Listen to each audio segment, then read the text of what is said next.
There is a cabin that still stands in the fold of a ridge above Sevier County, Tennessee. It has survived more than 170 winters. The logs that frame its walls are hand-hewn chestnut, a wood that no longer exists anywhere in the living forests of North America, wiped from the continent by a blight that swept through in the early 20th century. Every board, every joint, every fitted stone in that chimney was placed by hands that have long since gone still. The roof has been patched. The door hangs on newer hinges, but the room inside is nearly what it was. And if you step through that door and let your eyes adjust to the dimness, something happens that does not happen in modern buildings. You begin to feel watched, not by anything living, but by a purpose you cannot immediately name. The room does not look like a room you understand. There is no dedicated sleeping corner, no pantry, no division of space into its expected functions. And yet people lived here, fully, for generations. Through blizzards that buried the ridge under 5 feet of snow. Through droughts that cracked the garden soil into gray plates. Through fevers and hard winters and years when the hunting was poor and the corn came in thin. And the nights stretched on until morning felt like something that might not arrive. If you told an outsider, someone who had spent their life in the towns and cities of the American East, what this single room was actually doing, they would not believe you. They would look at the low ceiling and the stone fireplace and the hooks along the wall and think they were seeing poverty. They would think they were seeing an absence of things. What they were actually seeing was a system. One of the most sophisticated domestic survival systems ever developed on the American frontier, and almost none of it is visible at first glance. This is the story of that room. What it held, what it did, what it knew, and why the people who built it understood things about living in these mountains that the rest of the country has spent 200 years failing to relearn. If most of your watching happens through a television set, and we know that for many of you it does, then thank you for having us in your home tonight. If you can take a moment to share this with someone who loves history, or to subscribe to this channel, that act of sharing is what keeps this kind of storytelling alive. It costs nothing and means everything to the future of this work. Now, let us go back to the mountains. The Great Smoky Mountains rise along the border between Tennessee and North Carolina in a way that seems almost improbable. These are not young peaks. They are among the oldest mountain formations on Earth. Precambrian rock worn down over 500 million years into rounded ridges draped in forests so dense that the canopy itself generates moisture, holding clouds against the slopes until the air above the hollows carries a perpetual blue haze. It is that haze, the organic compounds released by the trees, that gives the mountains their name, a name given by people who looked up from the valley floor and saw what appeared to be smoke rising from a forest that was not burning. The Scots-Irish settlers who moved into this terrain in the late 1700s and early 1800s were not the first people to know these ridges. The Cherokee had lived here for centuries, reading the land in ways the newcomers were still learning, but the settlers came with their own deep store of building tradition, carried from Scotland and Ireland and from the German communities of Pennsylvania. And it proved, with adaptation, to work remarkably well in the southern Appalachians. What they built first was a single pen, one room, 12 to 16 feet on a side.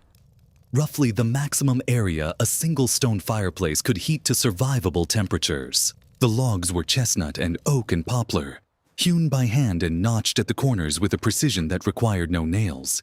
Half-dovetail notching was common in this region. The joints locked under their own weight and tightened over time rather than loosening. Some of those joints are still holding today in structures built before the Civil War, before the railroad came through, before any of this was connected to the rest of America. One door, usually no windows, or windows covered with greased paper, translucent but not transparent, letting in light without the heat loss that open glazing would have created. The fireplace at one end, always. The floor sometimes bare dirt, tamped hard. Sometimes wide chestnut planks, fitted tight. This is what the outsider saw. This is what the outsider failed to understand. The room that the outsider entered was not a room in any sense they recognized. It was not a space defined by what it contained. It was a space defined by what it managed. Temperature, moisture, light, food, sleep, sickness, memory, labor, ceremony.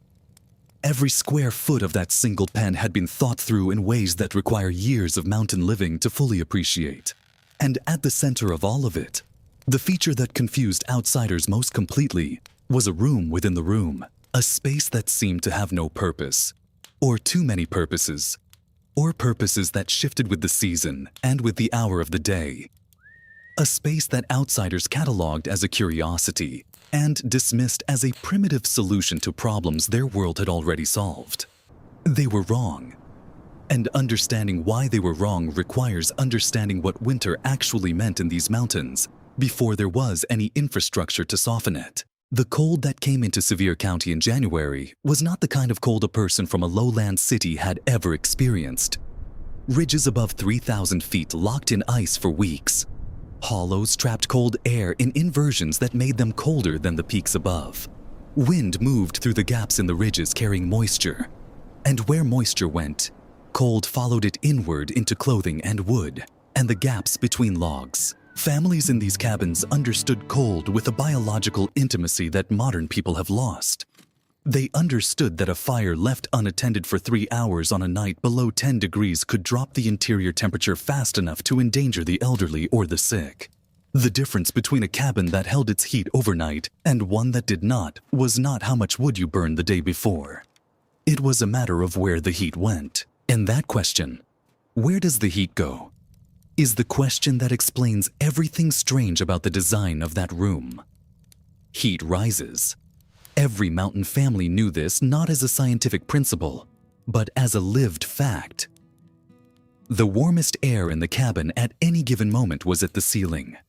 The coldest air was at the floor, and the loft, the sleeping platform built above the main room accessible by a ladder or steep stairs cut along one wall, was not a luxury or an afterthought. It was the warmest sleeping space in the structure. A pocket of accumulated heat that a family could climb into at night and survive in even when the fire had burned low. This is the room that outsiders could not understand. Not a separate room, technically. Not in most of the early single-pen structures, but a distinct space, defined by its elevation, by its warmth, by the ladder that led to it, and by the wooden railing or simple log rail that kept a sleeping person from rolling off its edge in the dark. In later structures, the saddlebag houses and the dog trot designs that evolved as families grew, this became a more literal second room, sometimes entirely enclosed, accessible only from outside or through a single small door.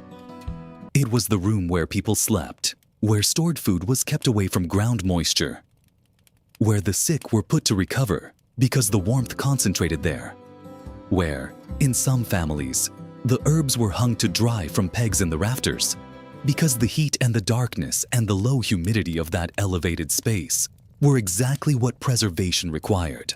But the sleeping loft was only the beginning. What confused outsiders even more was the network of purposes layered into the rest of that single room. Purposes that overlapped and shifted and transformed the same square footage into entirely different things, depending on what the hour or the season or the emergency demanded. Consider the fireplace wall. To an outsider, it was simply a fireplace, a place to make fire. But to the family that depended on it, that stone mass was a thermal battery, a fireplace built from creekstone or fieldstone, the most common material in the Smoky Mountains region, absorbed heat during the hours when the fire was burning and released it slowly through the night after the fire had dropped to coals. A fireplace correctly proportioned and correctly placed could hold enough stored heat to keep the far end of a 16-foot room above 40 degrees for 6 hours without any additional fuel. Families who understood this did not burn wood extravagantly. They burned it in deliberate cycles, building the fire high in the late afternoon and early evening, and then letting it settle, tending the coals, banking them carefully under ash to hold the slow heat through the early morning hours. The crane mounted inside the fireplace was not a cooking accessory. It was a precision instrument. Cast iron or wrought iron, forged by a blacksmith, often in trade for goods the family produced. The crane swung in and out of the fire on a pivot. Pots hung from it on adjustable hooks called trammels that could be raised or lowered by notches to control heat. A family cooking over an open hearth was not approximating temperature. They were managing it. They knew the sound of a gentle simmer against a rolling boil. They knew how long dried beans took to soften when the fireplace was drawing well, and how that changed when wind pushed smoke back down the chimney. Corn pone baked in a Dutch oven with coals on the lid came out with a crust that nothing in a modern kitchen can quite replicate, because the radiant heat arrived from every direction at once.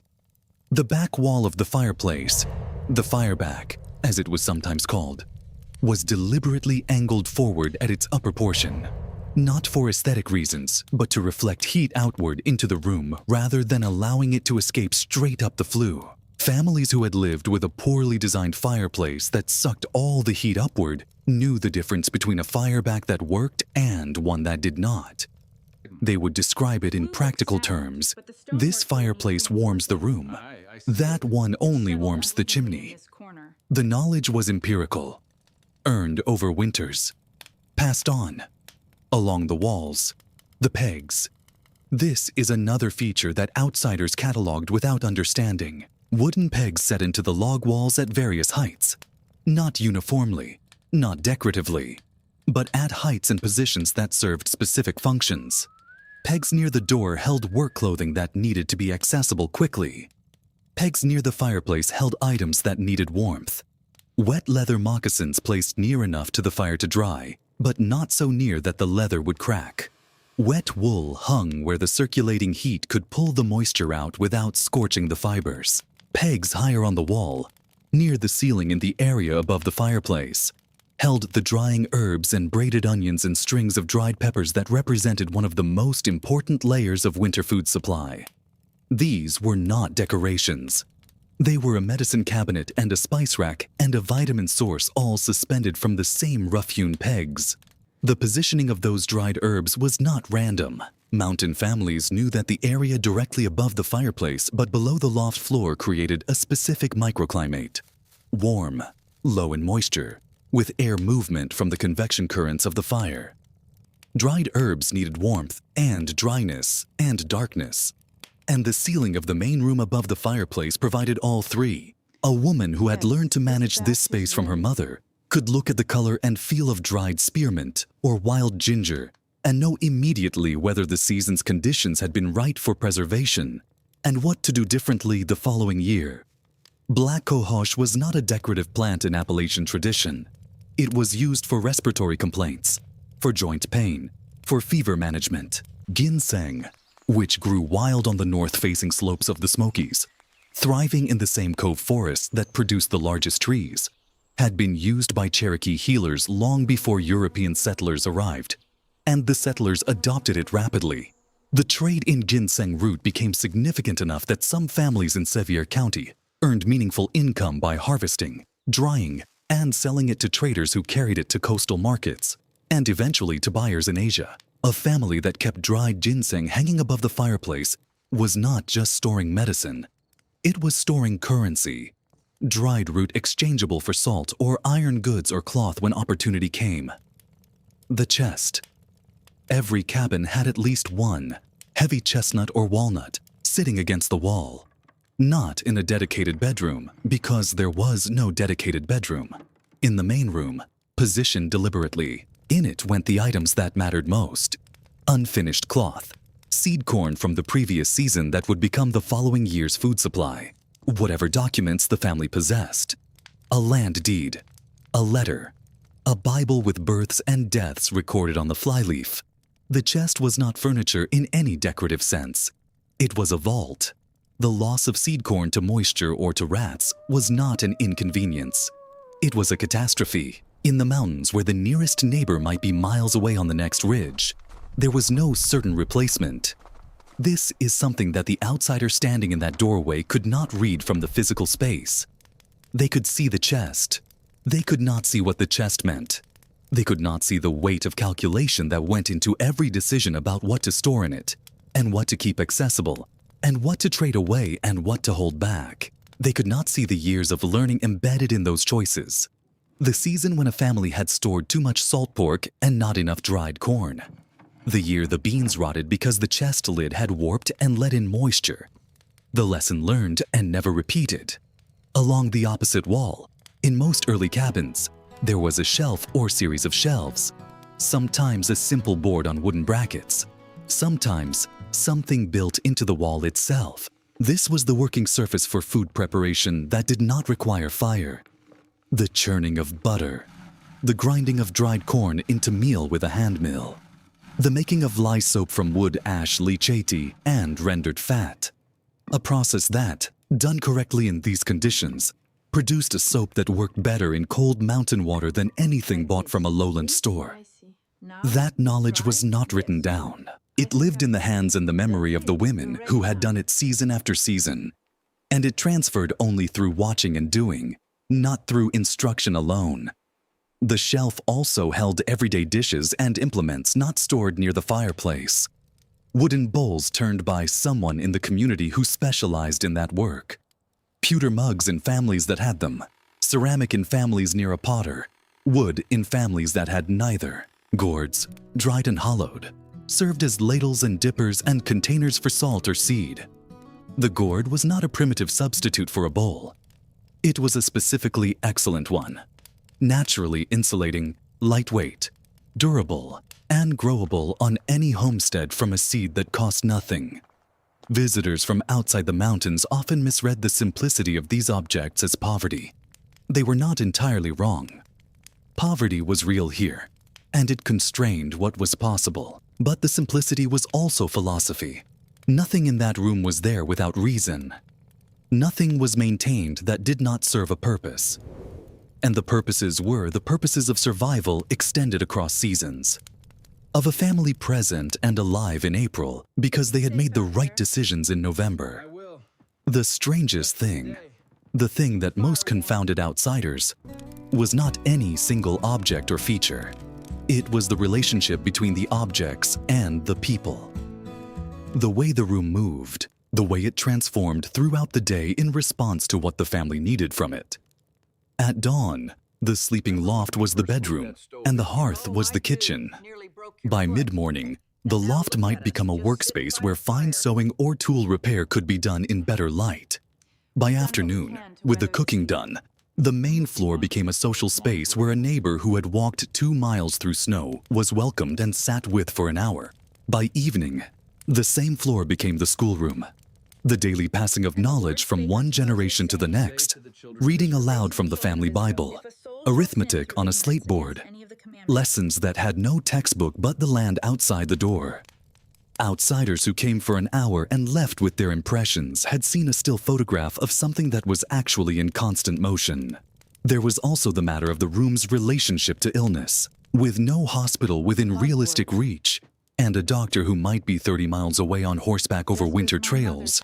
The cabin room was also the place where the sick were cared for. The loft's warmth made it the natural space for a sick adult who needed consistent temperature. The plant medicine stored in that room, the herbs on the pegs, the dried roots and poultices that a skilled woman in the community could compound, were not superstition. They were a functioning medical system, imperfect by any modern standard, but specific to this terrain and these ailments in ways that imported medicines from lowland towns sometimes were not. Mountain healers in these communities, almost always women, knew which plants grew in the cove hardwood forests at lower elevations, which ones preferred exposed ridges, and which ones grew along seep springs and creek banks. They knew the seasonal windows for harvest. They knew the difference between a plant at peak potency and one that had passed it. They knew that the same plant could be a medicine at one dose and a danger at a higher one. This knowledge had been built over decades and generations, and it lived in the people who held it. When those people were gone, the knowledge went with them. That loss, the gradual emptying of that kind of knowing, is part of what makes these cabins feel haunted when you stand in them now. Not haunted in the way that ghost stories mean. Haunted in the way that any space feels when the intelligence that once animated it is absent. You can see where the herbs hung. You can see the pegs. You can see the crane over the fireplace and the chest against the wall and the ladder to the loft. But the exact meaning of all of it, the precise knowledge of which herb went where and why, the timing, the quantities, the substitutions when the primary plant failed in a dry year, that is gone, not recorded anywhere complete enough to fully reconstruct. Gone the way the chestnut trees are gone, present in memory as a shape, as a suggestion of what was there, but not there to hold or to use. There is something worth sitting with in that absence. Modern life has made survival dramatically easier. The average American today has access to more food, more warmth, more medical care, more light than any mountain family in Sevier County in 1840 could have conceived of. That is not a small thing. But the modern world's abundance has quietly taken something from us. Not just knowledge of plants or techniques for banking a fire, but a particular quality of attention. The kind that comes from living in a space where inattention has real consequences. Where the fire going out means the room drops to dangerous temperatures within hours. Where food stored carelessly will not be there when you need it. Where knowledge not passed on is knowledge permanently lost. The family that lived in that cabin was paying attention in ways most of us no longer have any reason to replicate. Their attention was not voluntary. It was imposed by the conditions of their lives. But the capacity for it, to know a space so completely that you understand everything it holds, and everything it might demand of you through every season, that capacity has not left us. It is dormant, waiting, perhaps, in some quieter part of ourselves that the modern world has not quite reached. When you look at the photographs of these old cabins, the ones that survived because the park was established, because the chestnut logs were dense enough to resist decay for a century and more, you are looking at the material record of a form of intelligence the American story has mostly set aside. Not the intelligence of formal education or accumulated wealth. The intelligence of intimate, specific, hard-won knowledge of a room that knew exactly what it was for, even when the stranger standing in the doorway did not. The cabin still stands. The chestnut logs are still holding. The fireplace is still there, cold now, the crane gone, the pegs mostly empty. But the room remembers. In the proportions of the space, in the placement of the hearth, in the angle of the loft above and the depth of the chimney and the height of the single window. It remembers what it was built to do. And somewhere in these mountains, if you are patient and if you are quiet, the knowledge it held is still echoing in the ways that the oldest people here describe their grandparents' houses. In the recipes that survived in handwritten margins. In the names of plants that nobody picks anymore. In the memory of a room that outsiders could never quite understand because they had never needed to know what it knew. Some kinds of wisdom do not announce themselves. They wait. In the fold of the ridge, in the grain of the hand-hewn wood, in the silence